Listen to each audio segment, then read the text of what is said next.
Subscribe our YouTube channel and press the bell icon to never miss an update from CGPSC eGyan. Visit our website visualcard.com to get complete video series. Hello students, मैं हूं Sharda. CGPSC ई ज्ञान में आपका स्वागत है। जैसे कि हमारा कंटिन्यू लेक्चर चल रहा है, तो आज का हमारा लेक्चर है सार्वजनिक व्यय पे, पब्लिक एक्सपेंडिचर में। ओके, सार्वजनिक व्यय मीन्स क्या? आपको आज मैं यही बताने वाली हूँ कि बेसिक में कि सार्वजनिक व्यय जो है, ये सार्वजनिक व्यय है। सार्वजनिक व्यय को कौन खर्च करेगा? लोक अधिकारी, पब्लिक अथॉरिटीज में जिनको होगी वही इसको जो है खर्च करेंगे। कौन? लोक अधिकारी। लोक अधिकारी इसको खर्च करते हैं। किसको? सार्वजनिक व्यय के लिए जो भी हमारे पास अमाउंट होते हैं, जो भी हमारे पास खर्च करने के लिए पैसे होते हैं, उन सभी को। ठीक है, ये खर्च करेगा लोक अधिकारी। लोक अधिकारी खर्च करेगा, लेकिन इसके माध्यम कौन बनेंगे? लोक अधिकारी के माध्यम कौन कौन बनेंगे? केंद्र, राज्य और स्थानीय सरकार जो भी है, हमारे केंद्र, राज्य, स्थानीय सरकार जो भी है, ये इसके माध्यम बनेंगे, है ना। केंद्र में भी सरकार होती है, राज्य में भी होती है, स्थानीय सरकार, अलग अलग तरह की सरकार होती है। तो ये सभी जो है आपके सार्वजनिक व्यय को खर्च करते हैं। ठीक, सार्वजनिक व्यय करने के दो तरह के उद्देश्य होते हैं। कौन कौन से? पहला ये कि नागरिकों की सामूहिक आवश्यकताओं की संतुष्टि के लिए। किसके लिए? नागरिकों की सामूहिक आवश्यकताओं की संतुष्टि के लिए। जैसे कि आप जानते ही हैं कि सरकार बहुत सारी अलग अलग योजनाओं को लॉन्च करती है ना।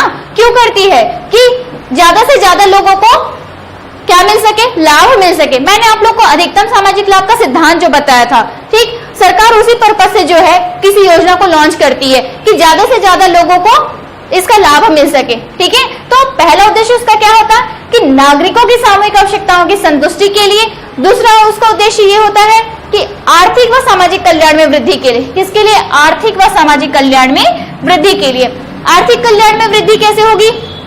हमारे देश में युवा है, युवाओं के लिए अलग अलग योजनाएं निकाली जा रही है कि आप ऐसा ऐसा कीजिए तो आपको क्या है, अपने खुद से आप रोजगार का निर्माण करेंगे, अपने खुद से अपने जो है स्वावलंबन का स्टार्ट करेंगे। तो इस तरह से हमारी अर्थव्यवस्था भी होगी और लोगों को रोजगार भी मिलेगा। ठीक, नेक्स्ट इसमें जैसे कि सामाजिक कल्याण में जैसे कि अगर हमारे देश में बुजुर्ग हैं, बच्चे हैं, तो उनके देखभाल के लिए जो भी योजनाएं हैं या उसके लिए जो भी स्पेशल कार्य किए जा रहे हैं, उनमें उनके जो है खर्च किए जाएंगे। तो इसमें भी जो है वृद्धि होगी। तो इस तरह से इसके दो उद्देश्य होते हैं कि नागरिकों की सामूहिक आवश्यकताओं की संतुष्टि के लिए या दूसरा आर्थिक सामाजिक कल्याण में वृद्धि के लिए। क्लियर हुआ कि सार्वजनिक व्यय है तो ये लोक अधिकारी है। लोक अधिकारी इसको खर्च करेंगे और इसका माध्यम कौन रहेगा? केंद्र, राज्य और स्थानीय सरकार, जिसके दो उद्देश्य होंगे, नागरिकों की सामूहिक आवश्यकताओं की संतुष्टि के लिए, दूसरा सामाजिक आर्थिक कल्याण में वृद्धि के लिए। तो इस तरह से हमारे जो है सार्वजनिक व्यय का अर्थ क्या निकलता है कि देश के नागरिकों की रक्षा करने अथवा उनके आर्थिक एवं सामाजिक कल्याण में वृद्धि हेतु किया जाने वाला व्यय ही क्या है? आपका सार्वजनिक व्यय है। देश के नागरिकोों की रक्षा करने अथवा उनके आर्थिक एवं सामाजिक कल्याण की वृद्धि हेतु किए जाने वाला व्यय ही क्या है? सार्वजनिक व्यय। ओके, देखिए नेक्स्ट अपना पॉइंट क्या है? सार्वजनिक व्यय का बढ़ता हुआ महत्व, increasing importance of public expenditure. ठीक, इसमें हमको इसके मतलब अलग अलग जो है महत्व को देखने हैं। इसके क्या क्या इंपॉर्टेंस है? पहला इंपॉर्टेंस ये कि उत्पादन पर अनुकूल प्रभाव। उत्पादन पर अनुकूल प्रभाव कैसे होगा? उत्पादन पर अनुकूल प्रभाव ऐसे होगा कि जब सरकार जो है सार्वजनिक व्यय के माध्यम से वो क्या करेगी? लोगों के स्वास्थ्य एवं कार्य क्षमता में वृद्धि करेगी। सार्वजनिक व्यय के माध्यम से लोगों के स्वास्थ्य एवं कार्य क्षमता में वृद्धि करेगी। और क्या होगा? इससे क्या होगा कि इससे उत्पादन में जो है वृद्धि होगी। जब वो जो है लोगों के स्वास्थ्य एवं कार्य क्षमता में वृद्धि करेगी तो उससे उत्पादन में वृद्धि होगी, है ना। जब सरकार जो है सरकार जब व्यय करती है तो सरकार को व्यय के फलस्वरूप क्या है? व्यय के फलस्वरूप जो है बहुत सारी वो सुविधाएं देती है। जब वो व्यय करती है तो क्या होती है? बहुत सारी सुविधाएं मिलती है। कैसे? जैसे कि परिवहन की सुविधा, विद्युत की सुविधा, प्रशिक्षण की सुविधा दे रही है। ठीक, मान लो परिवहन की सुविधा में यातायात जितना अच्छा होगा तो ट्रांसपोर्ट अपने यहाँ बहुत अच्छा रहेगा। ठीक है, विद्युत, जैसे कि विद्युत की बहुत बड़ी अच्छी मतलब अपने को जरूरत कहाँ पे पड़ती है? उत्पादन एरिया जैसे कृषक है तो हम उसको विद्युत अच्छे से देंगे, विद्युत उनके पास रहेगा तो उत्पादन क्षमता उनकी अच्छी होगी। प्रशिक्षण, अगर हम ज्यादा से ज्यादा लोगों को प्रशिक्षित करेंगे कार्यों में तो ज्यादा से ज्यादा स्वावलंबी बनेंगे। ठीक, तो इस तरह से ये क्या हो रहा है, मतलब सुविधाएं देती है, इस व्यय के फलस्वरूप ये जो है अलग अलग इस तरह से सुविधाएं देती है। ये सुविधाएं देने की वजह से ही क्या होती है, उत्पादन बढ़ता है। उत्पादन क्या होता है, बढ़ता है। तो इसलिए कहा जा रहा है कि सार्वजनिक व्यय से क्या होता है, उत्पादन में वृद्धि होती है या अनुकूल प्रभाव पड़ता है। वैसे ही आपका जो है अगर चाहे तो सरकार जो है स्वयं उत्पादन अपने हाथ में लेकर उत्पादन बढ़ा सकती है।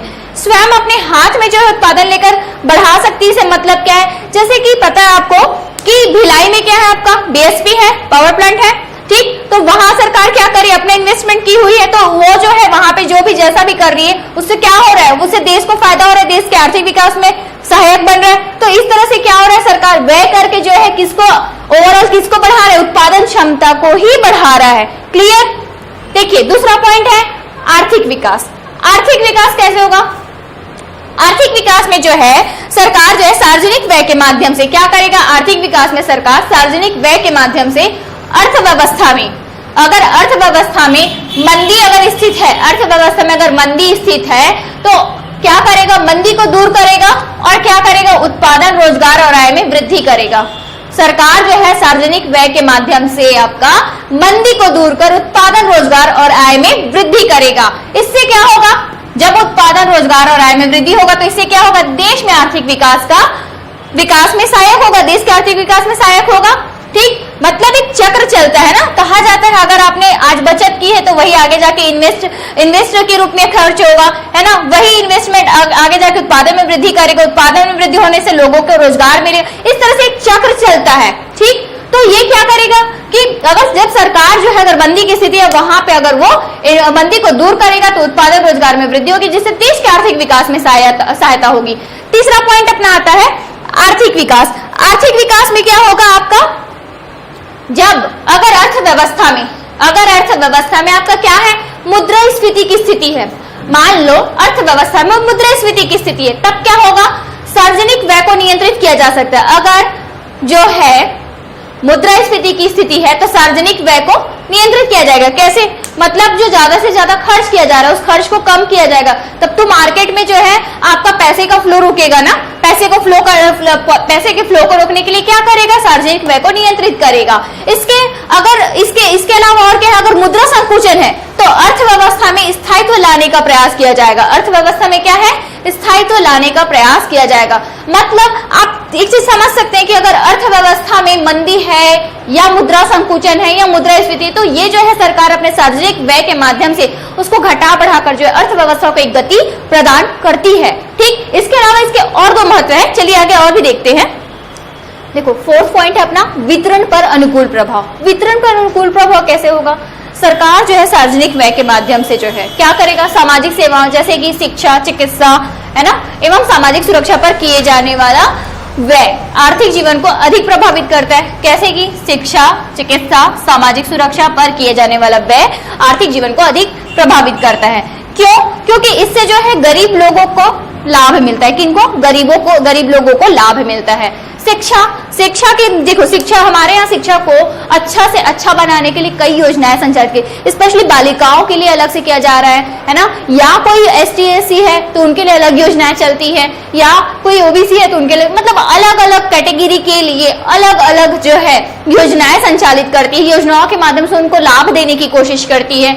चिकित्सा के क्षेत्र में हमको जो है बहुत सारे एडवांटेजेस मिलते हैं, जैसे कि हाल ही में आपको पता होगा आयुष्मान जो एक योजना निकली है ना, स्वास्थ्य से रिलेटेड एक योजना है आयुष्मान जो स्वास्थ्य योजना है, उससे तो उसमें सरकार उसके माध्यम से भी क्या करी, लोगों को ज्यादा से ज्यादा स्वास्थ्य संबंधी लाभ दे रही। सामाजिक सुरक्षा में जो महिलाओं को बहुत सारी अलग अलग सामाजिक सुरक्षा से संबंधित जो है लाभ पहुंचा रही। तो ये सारी चीजें जो है इससे क्या होता है, ये एक जो है गरीब लोगों को जो है लाभ पहुंचाता है, मतलब उन तक जो है वितरण को समान रूप से देने की कोशिश कर रहा है, हर वर्ग को हर तरह से लाभ पहुंचाने की कोशिश कर रहा है। इस तरह से ये क्या है, आपका वितरण पर एक तरह से ये अनुकूल प्रभाव डाल रहा है। ठीक, वहीं आता है पांचवा पॉइंट, आय एवं संपत्ति की असमानता में वृद्धि।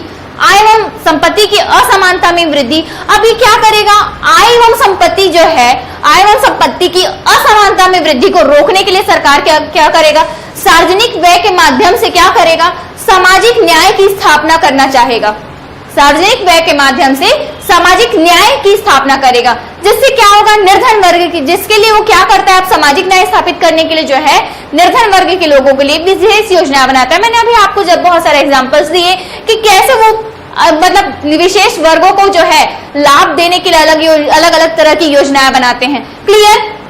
देखिए, ये हमारा सार्वजनिक व्यय का जो है बढ़ता हुआ महत्व। इसी तरह से कितने पॉइंट्स थे, टोटल 5 पॉइंट्स। पहला पॉइंट आपका ये था कि उत्पादन पर अनुकूल प्रभाव, दूसरा पॉइंट ये था कि आर्थिक विकास, तीसरा पॉइंट था कि आर्थिक स्थायित्व, चौथा पॉइंट था वितरण पर अनुकूल प्रभाव, पांचवा पॉइंट क्या है, आय एवं संपत्ति की असमानता में वृद्धि। आपको ये चीज क्लियर हो रहा है कि क्यों इसका महत्व बढ़ रहा है? सरकार इन चीजों को बैलेंस करने के लिए जो है, बैलेंस करने के लिए क्या करता है, इन सारे चीजों पे इन्वेस्ट कर रहा है। तो इस तरह से हमारा क्या हो रहा है, सार्वजनिक व्यय का आकार बढ़ता जा रहा है। ठीक, देखो, सार्वजनिक व्यय में वृद्धि के कारण factor responsible for increase in public expenditure, क्या क्या मतलब कारण है जो सार्वजनिक व्यय की वृद्धि में सहायक हुए हैं। जैसे राज्य का कल्याणवादी स्वरूप, आपको मैंने पहले ही समझाया कि सरकार जो है ज्यादा से ज्यादा उसकी जो उद्देश्य है वो क्या रहता है, अधिक से अधिक नागरिकों को जो है सामाजिक आर्थिक लाभ पहुंचाना होता है, जिस कारण उनको अधिक मात्रा में सार्वजनिक व्यय करना होता है। ठीक, तो ये क्या हुआ, इसके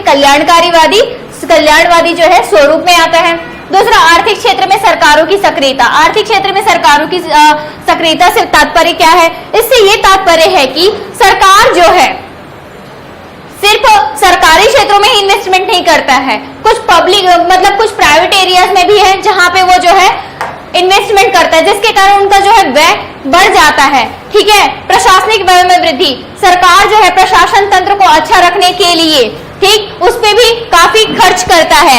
ओके, और प्रतिरक्षा व्यय, आपको पता है प्रतिरक्षा व्यय सबसे इंपॉर्टेंट होता है। क्यों? क्योंकि देश की सुरक्षा के लिए जो है रक्षा उपकरणों में जो है हमको काफी इन्वेस्टमेंट करना होता है। किसके लिए? प्रतिरक्षा व्यय, मतलब देश की रक्षा के लिए हमको महंगे महंगे जो भी उपकरण है, जो भी मिसाइल है, वो हर चीजें हमको खरीदनी पड़ती है। वर्तमान ट्रेंड के हिसाब से हमको चलना पड़ता है, तभी तो हम अपने देश को सुरक्षित रख पाएंगे, है ना। इसलिए प्रतिरक्षा व्यय में कुछ ज्यादा ही हमको वृद्धि करनी पड़ती है। वैसे एक क्वेश्चन आप लोगों के लिए है कि हम प्रतिरक्षा व्यय में कौन से स्थान पे है, भारत प्रतिरक्षा व्यय में कौन से स्थान पर है, आप फाइंड करके बताइए। और अगर आप नहीं बताएंगे तो फिर नेक्स्ट लेक्चर में मैं तो आपको बताऊंगी ही बताऊंगी। ठीक, नेक्स्ट है आपका जनसंख्या में वृद्धि। अक्सर देखिएगा जिस देश में ज्यादा जनसंख्या रहेगी, जिस देश की जनसंख्या ज्यादा रहेगी, वहां पर जो है व्यय बहुत ज्यादा करनी पड़ती है। क्यों? क्योंकि उनकी हर तरह की सामाजिक आर्थिक हर तरह से उनकी देख रेख के लिए जो है हमको व्यय करना पड़ता है। इसलिए उसमें जो है जनसंख्या वृद्धि भी है, जो है एक सार्वजनिक व्यय में वृद्धि में जो व्यय की जो वृद्धि है उसमें सहायक होती है। नेक्स्ट है आर्थिक उतार चढ़ाव के कारण व्यय। आर्थिक उतार चढ़ाव मैंने आपको बताया था, मंदी की स्थिति या मुद्रास्फीति की स्थिति, कोई भी स्थिति हो तो उस समय सरकार क्या करेगी, सार्वजनिक व्यय को घटा बढ़ा के जो है अर्थव्यवस्था को स्थायित्व देने की कार्य करता है। स्थायित्व देने के कारण भी जो है सार्वजनिक व्यय बढ़ता जाता है। ठीक, आर्थिक सहायता, नेक्स्ट पॉइंट क्या है, आर्थिक सहायता। आर्थिक सहायता आपने देखा है हमको कई चीजों में सब्सिडीज दिया जाता है, उस कारण भी सरकार का अपना जो सार्वजनिक व्यय बढ़ता जा रहा है। ठीक, अंतरराष्ट्रीय संबंध कैसे सहायक होगा सार्वजनिक व्यय में, कैसे हो सकता है? देखिए, हर देश जो है आज के समय में एक दूसरे से संबंध मधुर बनाए रखने के लिए क्या करते हैं, एक दूसरे के देशों में जाके विजिट करते हैं। तो उस कारण भी सरकार को जो है अपने आने जाने, वहां जो है अंतरराष्ट्रीय लेवल पे जो है उनको अपना रिलेशनशिप मेंटेन करने के लिए जो है जो भी खर्च करने पड़ते हैं वो भी किस में समाहित होते हैं, सार्वजनिक व्यय में ही समाहित होते हैं। तो इस तरह से क्या हुआ, आपका सार्वजनिक व्यय मतलब अंतरराष्ट्रीय संबंध भी जो है सार्वजनिक व्यय को बढ़ावा देता है। वही नगरीकरण में क्या होगा, आपका नगरीकरण की वजह से भी जो है नगरों में हमको बहुत, सरकार को जो है नगरों में जो है बड़े पैमाने पे जो है चिकित्सा, शिक्षा, नल मतलब पानी की व्यवस्था, है ना, स्वास्थ्य के लिए अच्छी मतलब स्थितियां, रहने के लिए कम से कम एक अच्छा स्थान, इन सब की जरूरतों पे जो है उनको ध्यान देना पड़ता है। तो इसके लिए भी उनको क्या करना पड़ेगा, ज्यादा से ज्यादा मात्रा पे खर्च करना पड़ेगा। तो स्टूडेंट, ये जो है आपका पूरा टोटल जो है सार्वजनिक व्यय में वृद्धि के कारण मैंने आपको बताया सार्वजनिक व्यय क्या है, इसको कौन खर्च करता है ना, इसके महत्व क्या है और इसके जो है वृद्धि के कारण क्या हैं। ठीक, मैंने आपको ये सार्वजनिक व्यय का बेसिक पूरा स्ट्रक्चर बता दिया है। ओके स्टूडेंट, आज का मेरा ये लेक्चर यहीं पे कंप्लीट होता है। इसके बाद हमारा सार्वजनिक व्यय था, अब सार्वजनिक ऋण पढ़ेंगे। ओके, तो आपको आज का मेरा लेक्चर कैसे लगा आप कमेंट बॉक्स में जाइए, कमेंट कीजिए और बताइए। अगर मेरा लेक्चर आपको अच्छा लगता है तो आप लोग प्लीज हमारे चैनल को सब्सक्राइब कीजिए, लाइक कीजिए एंड ज्यादा से ज्यादा शेयर कीजिए। Thank you. Subscribe our YouTube channel and press the bell icon to never miss an update from CGPSC eGyan. Visit our website visualcard.com to get complete video series.